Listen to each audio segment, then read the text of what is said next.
Salut tout le monde, j'espère que vous allez bien. On se retrouve aujourd'hui pour une nouvelle vidéo sur Raising Kanan saison 3, épisode 5. Alors, avant de commencer, je sais que ça fait super longtemps que j'ai pas fait de vidéo, donc je m'en excuse pour mon absence. J'ai eu quelques petits soucis de mon côté qui faisaient que j'ai pas pu faire de vidéo. En parallèle avec ça, j'ai eu pas mal de travail, donc ça a ajouté le fait que je ne pouvais pas faire de vidéo. Et également, je tiens à vous souhaiter une bonne année parce qu'on est en 2024. Donc, bonne année 2024 à vous. Je vous souhaite surtout la santé parce que c'est le principal. Le reste, comme on dit, on peut l'avoir, on peut l'acheter. Voilà. Alors, on va commencer. Mais avant ça, ça n'a toujours pas changé. Assure-toi d'être à jour pour ne pas te faire spoil. Ceci étant dit, on peut commencer. I don't ever slow up, no I don't take shit. I got no love for the fakeness. If you wanna play tough and wanna hate this, I'll always show up. Alors, comme je disais, on va commencer avec l'épisode... on va débriefer l'épisode 5, excusez-moi. Et on va commencer avec notre cher ami Kanan, qui, on a vu dans cet épisode, était dans une émancipation de plus en plus accrue, puisque il y a quasiment un lien rompu avec Raquel. L'assistante sociale est passée à l'appartement et il savait qu'il y avait un couvre-feu. Il n'en a pas prêté attention. Il a préféré aller à l'appartement où crèche Famous, parce que Famous s'est fait prendre par les flics, et du coup, lui, il a préféré rester là-bas pour gérer le business. Donc, il en a plus rien à faire. Le lien est vraiment rompu avec sa mère. Et ça se voit d'épisode en épisode. Son business en place, d'ailleurs, on va en parler, il est plutôt bien rodé avec les livreurs qui vont dans les villes, dans les quartiers pour déposer les commandes des gens. Et en parallèle avec ça, il cache des petits soupçons, des petits sachets, des petits pochons de shit, si on peut dire. Parce que je crois que c'est du shit, oui. Pour pouvoir se faire de l'argent. C'est plutôt pas mal. Mais ça a quand même ses faiblesses parce qu'on a vu que les flics commençaient à les observer. Donc à voir comment ça va se dérouler dans le futur. Mais pour l'instant, ça a l'air de plutôt bien marcher. Mais ça marche tellement qu'il faudrait peut-être qu'ils rajoutent des gens au serveur en plus de Famous. Parce que Famous a l'air débordé d'appels et ne peut pas tout suivre. Et Kanan a du mal à le comprendre puisqu'il lui met plusieurs fois la pression dans les épisodes qui sont passés, même dans cet épisode-là. Donc c'est assez compliqué, mais ça a l'air quand même de bien marcher. Ça marche tellement que ça a attiré l'attention d'un certain Ronnie Matisse qui est venu le voir en face à face pour le confronter, pour lui demander s'il travaillait pour Unique, chose à laquelle Kanan a répondu par le négatif, chose normale puisqu'il ne travaille pas pour lui, il travaille pour lui-même. Il pensait que Kanan vendait de l'héroïne, alors qu'en fait pas du tout. Ils vendent pas de l'héroïne, ils vendent du shit. Et du coup, je pense qu'il y a une possibilité dans le futur que Ronnie se rapproche de Kanan pour pouvoir avoir un projet de plus grande envergure. Sauf que cette fois-ci, ça ne sera plus du shit, mais de l'héroïne qui sera vendue. Pour moi, c'est la suite logique, en tout cas. Par rapport à la relation également que Kanan a avec son ami Famous, on voit qu'elle est un peu en dents de scie, on va pas se mentir, parce que c'est plus vraiment une relation de bromance comme on a eu l'habitude de voir dans les saisons précédentes, dans les épisodes précédents également. On voit qu'il est de plus en plus en train de s'affirmer en tant que chef, en tant que leader du business, qu'il met sans cesse la pression à Famous. Et il ne lui parle plus comme un ami, il lui parle comme un chef. Il lui donne des ordres, il lui met des coups de pression. Et c'est limite s'il le traite pas un peu comme de la merde, on va pas se mentir. Donc ça fait un peu bizarre. Famous, lui aussi, l'a remarqué. Et Famous, on sait qu'il est pas fait pour ce monde. Lui, ce qu'il veut, c'est être célèbre, c'est la célébrité. Il veut chanter, il veut faire de l'argent légalement parce qu'il est pas fait pour le business de la rue. Même si, dans cet épisode, il a avoué avoir tué Freddy parce qu'il voulait lui faire la même chose qu'il leur avait fait. Chose qui peut être compréhensible, mais je pense qu'il n'avait pas prévu de le tuer. Et il a gardé ça en lui et quand il a voulu en parler à Kanan, Kanan lui a tout simplement fait comprendre qu'il fallait qu'il garde ça pour lui, qu'il n'en parle pas et que c'était fait, que c'était comme ça. En gros, on commence à voir chez Kanan une absence d'émotion, l'absence d'émotion qu'on peut voir dans le Kanan du Power initial et on le voit de plus en plus ses traits, les prémices du manque d'émotion. Donc c'est super intéressant. Moi, pour l'instant, je trouve que le personnage de Kanan est vraiment bien écrit. Je sais pas ce que vous en pensez, vous me le direz dans les commentaires. Mais franchement, je trouve qu'il est vraiment très bien écrit et pour l'instant, c'est un sans faute par rapport à lui. On va maintenant passer avec Raquel Thomas, qui a l'air d'être vraiment sortie du game. Puisque comme elle l'a dit, elle veut plus vendre de drogue, elle veut plus être dans le business de la vente. Pour l'instant, elle a l'air de tenir sa parole, puisqu'on ne l'a pas revue dedans. Même si elle écoute les informations qu'on lui donne par rapport à tout ce qui se passe autour. Quand Nick parle, quand Marvin lui parle, elle écoute. Mais elle est plus dans le game. Et elle essaye en tout cas de s'y tenir. Mais malheureusement pour elle, elle a racheté un magasin où elle subit du chantage de la part de deux flics qui, on a vu dans cet épisode, il lui avait cassé la devanture, cassé sa vitrine. Et ils lui font du chantage déguisé parce qu'ils lui font comprendre qu'ils peuvent la protéger pour que tout ça s'arrête, alors qu'en fait, c'est eux, clairement, qui font tout ça. Et elle l'a très bien compris. Donc, elle a, jusqu'à maintenant, jusqu'à présent, refusé leur offre. Mais la vraie question, c'est pendant combien de temps? Parce que pour moi, il n'y a que deux issues qui s'offrent à elle. C'est soit elle commence à payer, soit elle les tue, ou elle les fait virer, ou un truc comme ça. Mais en tout cas, il n'y a que ces issues-là, elle doit s'en débarrasser. Une autre solution, elle pourrait aussi également en parler à Howard, qui lui est détective. Donc à voir comment elle va gérer tout ça, mais pour moi c'est mal parti pour elle et je pense bien que Raquel va devoir s'occuper des flics et pour avoir sa tranquillité parce que sinon elle ne pourra pas rester dans la légalité. Après, une autre question qu'il faut se poser, c'est est-ce qu'elle veut être dans la légalité pour pouvoir blanchir son argent? Ça c'est une question qu'on a aussi en droit de se poser parce qu'elle a longtemps était dans le trafic et par conséquent l'argent elle ne peut pas l'utiliser comme elle veut alors que si elle se met à blanchir son argent ça sera beaucoup plus facile pour elle de pouvoir l'utiliser. On va parler aussi maintenant de sa relation qu'elle a avec son fils qui est plus que compliqué. On a vu dans l'épisode précédent qu'elle avait mis une arme dans son sac pour pouvoir le piéger là, dans son école, chose qui a à moitié marché puisque il s'est fait prendre et elle a été mise sous tutelle, on va dire, parce qu'il y a une assistante sociale qui doit venir pour vérifier comment ça se passe entre elle et son fils à la maison, si elle peut garder la garde, etc. Et Kanan n'en a rien à foutre de ça. On l'a vu dans l'épisode, il y avait le couvre-feu, comme je l'ai dit au début de la vidéo, il n'est pas venu. Donc c'est en dents de scie.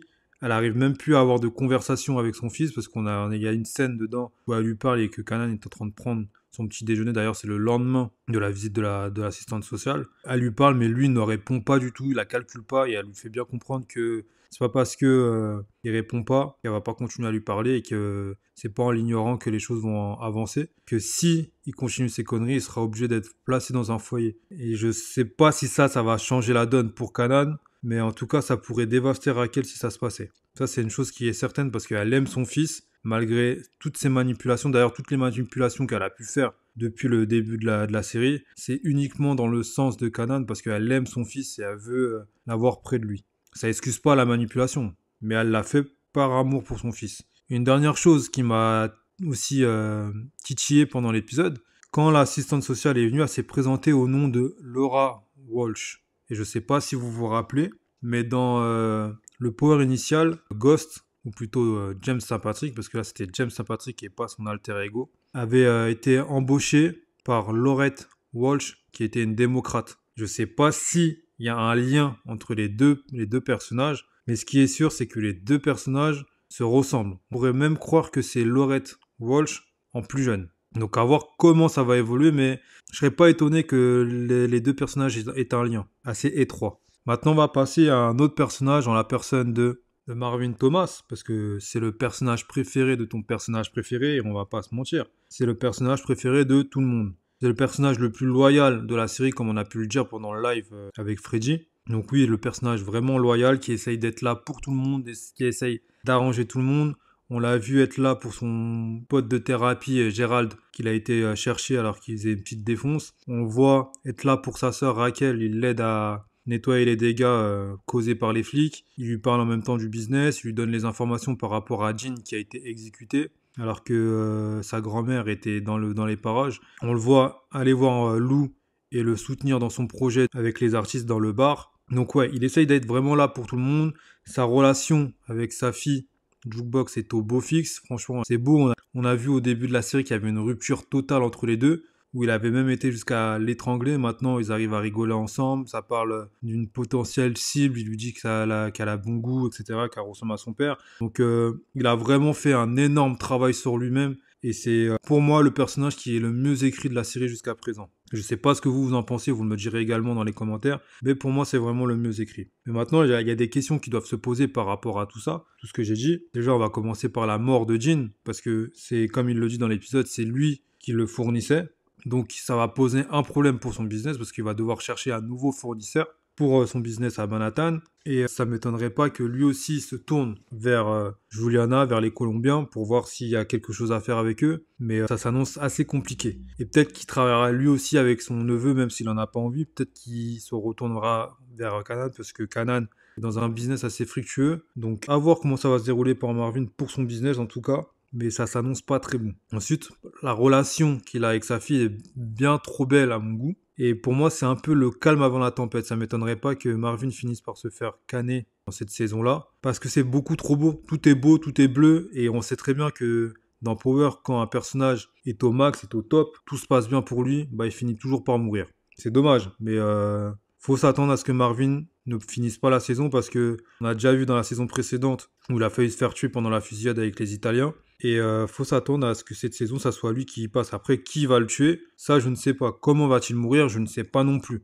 Mais faut s'attendre à ce qu'il se passe quelque chose avec Marvin, en tout cas. Voilà, donc maintenant, on va enchaîner avec un autre personnage en la personne de son petit frère, Lou Thomas, qui lui est en train de revivre, hein, tout simplement. Il est en train de se remettre sur pied. On a vu plusieurs fois dans l'épisode qu'il a refusé de boire de l'alcool, donc il essaye clairement d'être au sobre, de ne plus plonger dans l'alcool, de ne plus être un alcoolique. Et c'est quelque chose qui me faisait assez peur, parce qu'on a pu voir en début de saison qu'il était vraiment dans l'alcool, il était sous, et qu'il enchaînait les conneries. Donc là, il a l'air d'essayer de rester sobre, et c'est une bonne chose pour le personnage, puisque grâce à ça, il a réussi à faire revivre le Café Vous, le bar où il travaille, grâce à sa complicité également avec Shirley. D'ailleurs, en parlant de Shirley, la proprio, moi je trouve que leur relation est beaucoup trop belle pour que ça dure. Donc il va forcément se passer un truc, soit... Ouais, je sais, vous allez dire, je veux faire mourir tout le monde, mais bon, c'est une probabilité qui est assez forte. Je pense que Shirley va mourir. Peut-être pas se faire tuer, mais je pense qu'il y a moyen qu'elle meure d'une crise cardiaque ou d'un délire comme ça, parce qu'elle a quand même un âge qui est quand même avancé. Donc c'est pas quelque chose qu'il faut exclure, et c'est quelque chose qui pourrait faire replonger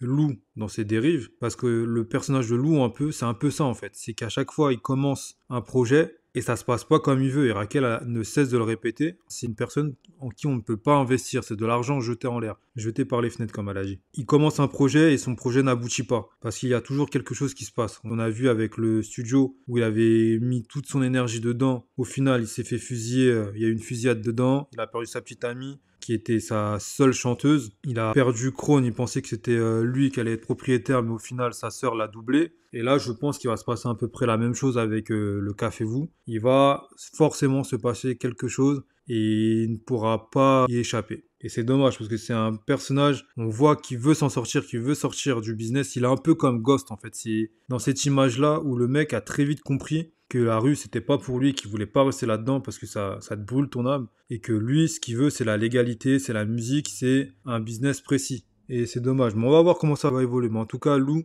il n'y a rien de bon qui est présagé pour lui en tout cas.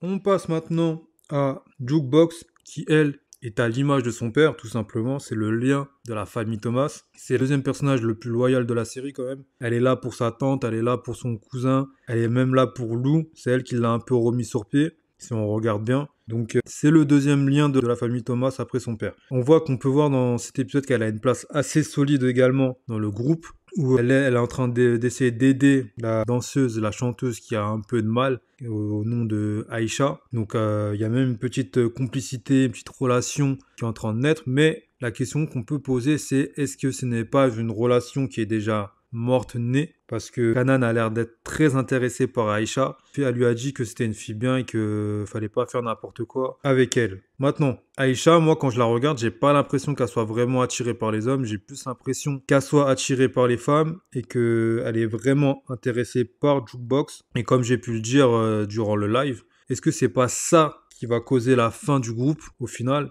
Parce que on sait très bien qu'elle va finir dans la police, donc je pense qu'elle va aller à l'armée et qu'elle va pas être chanteuse. Du coup, je me demandais si elle allait pas avoir une relation avec Aïcha et que Crystal allait dire quelque chose de déplacé à Aïcha et que ça allait énerver Jukebox. Peut-être qu'elle va frapper Crystal ou un délire du genre, ou peut-être qu'ils vont voir que les deux sortent ensemble et du coup ça va dissoudre le groupe. C'est des choses qu'il faut envisager. Mais en tout cas, je sais qu'il va se passer un truc entre Jukebox et Aïcha, c'est inévitable. Après, on peut voir que la relation qu'elle a avec son père est au beau fixe, comme je l'ai dit plus tôt dans la vidéo. On la voit rigoler avec lui par rapport à Aïcha, encore une fois, où il lui dit que c'est une fille qui est assez canon, etc. Et qu'elle tient de lui en termes de goût. Je l'ai déjà dit au début de la vidéo. Mais c'est une relation qui est vraiment belle à voir et comme je l'ai dit, ça va pas durer. C'est sûr et certain que ça va pas durer parce que c'est trop beau pour que ça dure. Et c'est dommage pour Jukebox parce que Jukebox, je pense que c'est le personnage de la série qui, jusqu'à présent, a le plus souffert. Avec Lou, ce sont les deux personnages qui ont le plus souffert parce que Lou a perdu Ziza, il a perdu tous ses business, mais Nicole a perdu sa petite amie, elle a perdu Shannon Burke, qui était comme une sorte de mentor pour elle. Donc ça fait déjà 2 pertes de grande envergure. Mais elle a également perdu sa mère. Donc la perte prochaine de son père, parce que c'est sûr que ça va arriver, est-ce que ça va pas être la goutte de trop? Et peut-être que c'est ça qui va l'emmener à aller à l'armée pour pouvoir se défouler, pouvoir décharger toute cette émotion négative qu'elle aura accumulée pendant toutes ces années, toutes ces saisons. À voir. Mais c'est fort probable, à mon avis, que ça se passe comme ça. C'est soit elle se fait virer du groupe, soit la mort de Marvin va l'affecter d'un point inimaginable qu'elle sera obligée de partir à l'armée. Voilà. Dites-moi ce que vous en pensez dans les commentaires. Et on va passer à un personnage qui va nous manquer grandement en la personne de Unique, qui dans cet épisode est passé par toutes les émotions, puisqu'il a pu voir une dernière fois Rak, où il a discuté avec elle, il lui a fait comprendre qu'il était vraiment intéressé par Rak, même si elle le savait déjà, puisqu'il y a déjà eu du pétrole entre les deux. Il y a eu la dispute avec Pernessa, qui a découvert, à cause de Ronnie Matisse, son frère, que Unique se tapait Rak. Donc une dispute a éclaté. De ce fait, il est parti confronter son frère par rapport à ça, par rapport à la dispute. Il lui a dit qu'il était en train d'envoyer son monde en l'air, etc.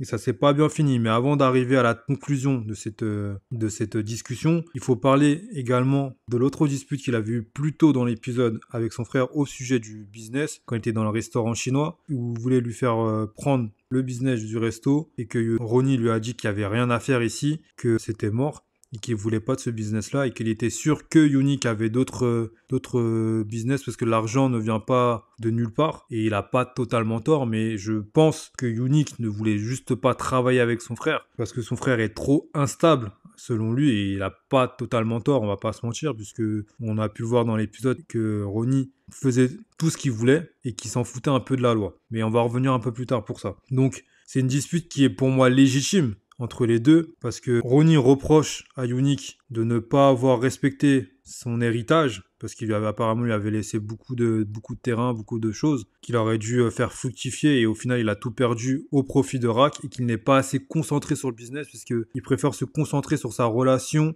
avec Raquel. Et là encore, d'un point de vue extérieur, il n'a pas totalement tort. Parce qu'il se concentre sur le business, mais il est un peu déconcentré, on va dire. Donc pour moi, là, Ronnie a raison. Là où Unique a raison, c'est que c'est assez compliqué, que les choses ont changé depuis qu'il est parti en prison. Parce qu'il est parti en prison pendant 10 ans. 10 ans, c'est long.